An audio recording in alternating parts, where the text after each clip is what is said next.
young people, a lot of men say to me, especially like, what's fun? And I'm saying, doing what you're supposed to do and fulfilling your duty and being proud of yourself is fun. That's the only fun you need. You don't need the fun of trying to chase all this garbage and this hedonism and this black hole. That doesn't lead anywhere. Did you do that for a while? For a while, yeah, certainly. So did I. You have to. Yeah. Until you get to a point where you realize, okay, this is never going to end. Am I going to continue to go down this path, or am I going to turn around and just skip it all? Right. Because it only ends badly. And I think that's also one of the problems with Western society, where the youth are obsessed with fun. If you look at other societies, the youth are not so obsessed with what's fun today. What's fun now? I need fun now. I'm bored. I want fun. You know, they're overstimulated, whatever it is.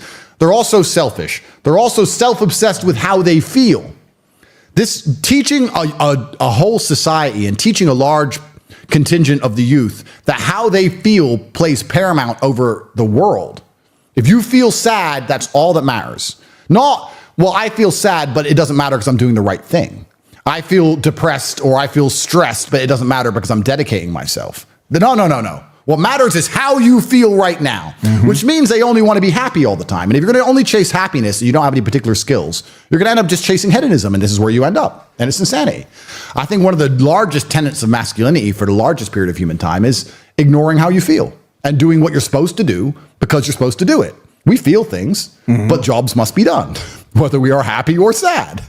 And this is also disappearing from the world. I'm stressed probably 6 days a week. I'm pissed off 6 days a week. But things need to be done. Right. So you just have to do them. And when you have a whole contingent of the youth obsessed with only being happy, I think this is one of the largest reasons they can psyop them so easily into doing insanity. And I guess it never used to be that way. No, it was never that way. Without getting into the cause, I don't know if you know what's going on in the United States. A lot of protesting going on at universities. Yeah. Without getting into the cause, these kids are protesting, okay, breaking into the building, staying there, and then demanding that food be brought into them, of course, blankets be brought into them. And I'm saying, are these kids so entitled that they think they can, protest and wreck the school for other people that can't get to class, and then they're demanding food and blankets and all these crazy things? I'm saying this world has gone upside down. Yeah, it wouldn't last in most other places. And the closer that, it's actually interesting because I think humans, or maybe this is just me coping, maybe this is cope, but I think we're designed to struggle a bit, because the closer you are to struggle, the more sensible you are. And gender roles all fix themselves in struggle, right? If you have 10 men and 10 women and they crash on a deserted island, the men do the man stuff, the women do the woman stuff. There's no discussion about gender roles because you're going to die. Right. So the men have to go hunting. The women are going to try and sew a blanket, whatever, because we're going to die now. Right. So we don't have time to talk about whose job's what. Right. Also, if you meet somebody who's had a hard life, they seem to be pretty wise. Yes. It's difficult to find someone who's had a hard life who's a total idiot. When you speak to these liberals or these morons, they've had very easy, soft lives. So I think humans are supposed to struggle a bit. Absolutely. And in the Western world, it's the age-old adage. I know it's overused, but hard times create good men create good times, and the good times create a bunch of weaklings, and they mess everything up. Yeah, it goes to a point, and then it goes the opposite. It goes the opposite way. Yeah. These people have had too easy lives for too long, and you can apply this to nearly any of the societal ills that apply to the Western world. People have had it too easy for too long, and none of them know any struggle at all.